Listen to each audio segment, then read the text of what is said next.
Hey Dr. B, this is my video for Lesson 1, Option 1, discussing the metabolic production of ketones, the nutrient requisites for production of ketones, and when that production stops.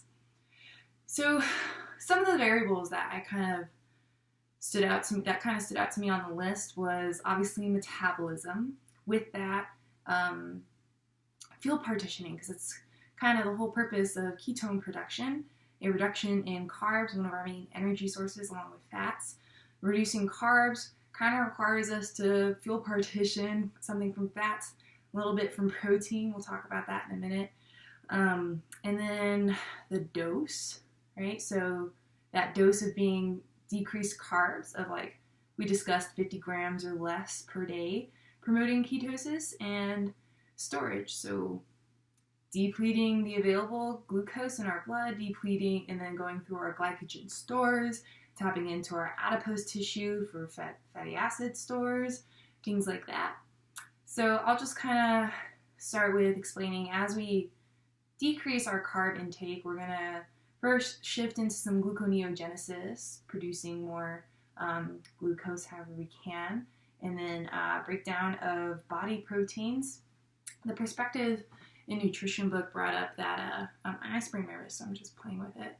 90% our energy when we first start off, 90% of it is going to come from those glutogenic amino acids. And so when we think about some of those nutrient requisites for being in ketone production, we might want to think about increasing our protein intake to make sure that we don't degrade too much of our muscle mass, or general body protein. Cool. And so we shift also then later, as we continue with our ketosis, we'll shift into increased lipolysis and things like that. So let me talk about those metabolic productions. We start in our mitochondria. And whenever we think about our mitochondria, something that might come to most people's minds is acetyl-CoA. And Devin explained this in her discussion post, and module 3. We take an acetyl-CoA with an acetyl-CoA, and when we put those together, we get an acetoacetyl-CoA. So that's neat. We'll add in one more acetyl-CoA, and we'll get our HMG-CoA, the 3-hydroxy-3-methyl-glutarol-CoA. Big molecule, we'll cleave that guy and get an acetoacetate. That is our first ketone. Oh, don't go to sleep on me, computer.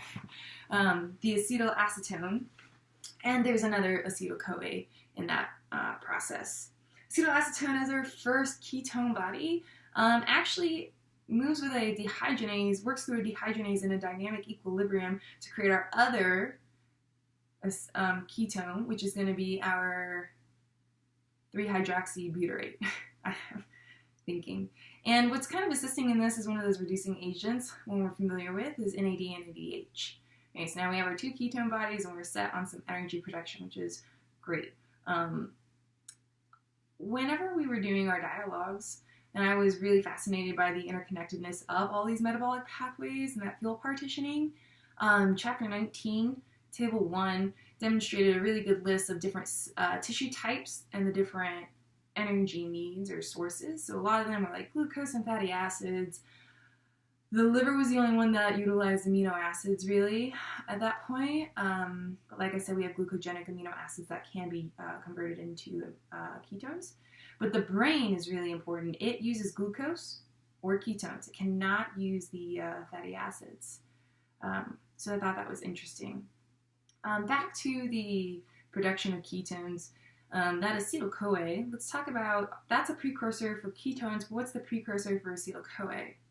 Well, when we're in starvation, which is kind of the overall precursor to start all of this, we see an increased mobilization of fatty acids in our adipose tissue. And what that does is moves us into some beta oxidation again in our mitochondria. That beta oxidation of these fatty acids is going to result in carbon dioxide and water that are going to go into our citric acid cycle, but also acetyl-CoA. So we just see this kind of all working together as we push further and further into ketosis. It takes about a couple, like 2 days or more to really get into it, to deplete all of our glycogen stores and glucose in our blood. But we still have good glucose levels, as Dr. B said, in our office hours because of these ketone bodies. So, like I said, eating less than those 50 grams a day, kind of just going in order now in my head of those questions.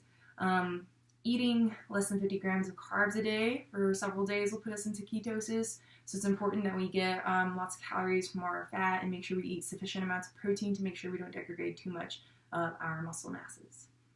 And then what's going to stop this ketone production?